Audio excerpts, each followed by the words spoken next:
क्या हरियाणा में इतवार को नफे सिंह की सरेशाम हुई हत्या का कोई कनेक्शन लॉरेंस बिश्नोई गैंग से मिलता जुलता है? क्योंकि जिस तरह नफे सिंह की कार का पीछा किया गया, जिस तरह शूटरों ने अपने टारगेट को पिन पॉइंट करके मारा, जिस तरह ताबड़तोड़ गोलियां चलाईं, वो कहीं ना कहीं किसी न किसी तरह से 2 साल पहले पंजाब में हुई सिद्धू मूसेवाला की हत्या जैसा नजर आता है। तो क्या इस हत्या का कोई लिंक लॉरेंस बिश्नोई गैंग से जाकर जुड़ता है? हालांकि हरियाणा के इनेलो के दिग्गज नेता नफे सिंह राठी की हत्या के बाद पुलिस ने अपनी तफ्तीश का दायरा बढ़ाना शुरू किया है, मगर तफ्तीश की शुरुआत में ही पूरे घटनाक्रम को सिलसिलेवार देखने के बाद यह सवाल जरूर खड़ा होने लगता है कि कहीं इस हत्याकांड के पीछे ऐसे ही किसी गैंग का तो हाथ नहीं। हालांकि इसी बीच पुलिस को एक सीसीटीवी भी मिला है जिसमें आरोपियों को पहचानने की कोशिश की जा रही है।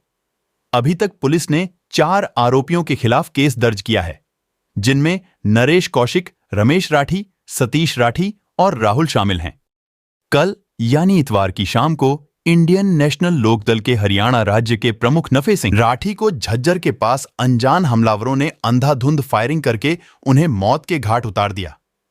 इस वारदात में नफे सिंह का सुरक्षाकर्मी भी मारा गया, मगर हत्या का जो स्टाइल है वो बिल्कुल पंजाबी सिंगर सिद्धू मूसेवाला मर्डर से मिलता जुलता है।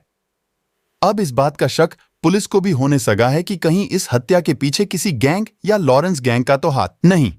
साथ ही साथ पुलिस इस एंगल से भी जांच कर रही है कि कहीं ये कोई सुपारी किलिंग तो नहीं है, क्योंकि ये सारे गैंग सुपारी किलिंग करने में भी तो माहिर हैं।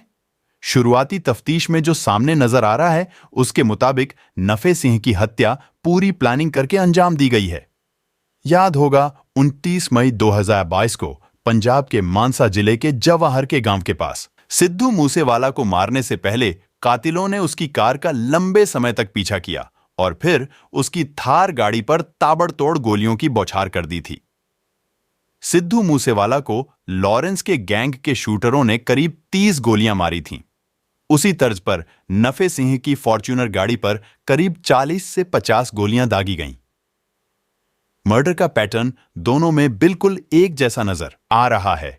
ऐसे में इस हत्याकांड का स्टाइल देख पुलिस को लॉरेंस गैंग या फिर काला झठेड़ी के नाम पर शक हो रहा है। फिलहाल हरियाणा पुलिस इस मामले में बारीकी से जांच कर रही है।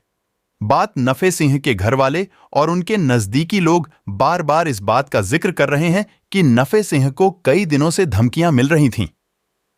इसीलिए नफे सिंह खुद और उनकी पार्टी के कई नेता बार बार मुख्यमंत्री खट्टर से मिलकर उनकी सुरक्षा बढ़ाए जाने की मांग कर रहे थे। बात गौर करने वाली यह भी है कि नफे सिंह के नजदीकी लोगों का कहना है कि उनके खिलाफ 6 बार हत्या का अटेम्प्ट किया गया, ठीक उसी तरह जैसे पंजाबी सिंगर सिद्धू मूसेवाला पर 6 बार जानलेवा हमला हुआ था।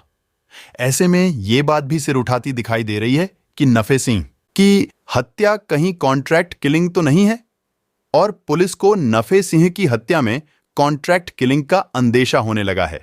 साथ ही इस वारदात में किसी गैंगस्टर के शामिल होने का भी शक है, मगर अभी तक पुलिस किसी नतीजे या तस्वीर को मुकम्मल करने के नजदीक भी नहीं पहुंच सकी है। सीएम ने जताया दुख सुरक्षा के सवाल पर चुप नफे सिंह की हत्या के बाद हरियाणा के मुख्यमंत्री मनोहर लाल खट्टर ने सोशल मीडिया पर दुख जाहिर किया है और दावा किया है कि हत्या के आरोपियों को बख्शा नहीं जाएगा। लेकिन इस सवाल का जवाब खुद सीएम खट्टर के पास भी नहीं है कि जब नफे सिंह ने अपने लिए सुरक्षा की मांग की थी तो उसे मुहैया क्यों नहीं करवाई गई, जबकि उन्हें लगातार जान से मारने की धमकियां भी मिल रही थीं। आखिर नफे सिंह राठी कौन है?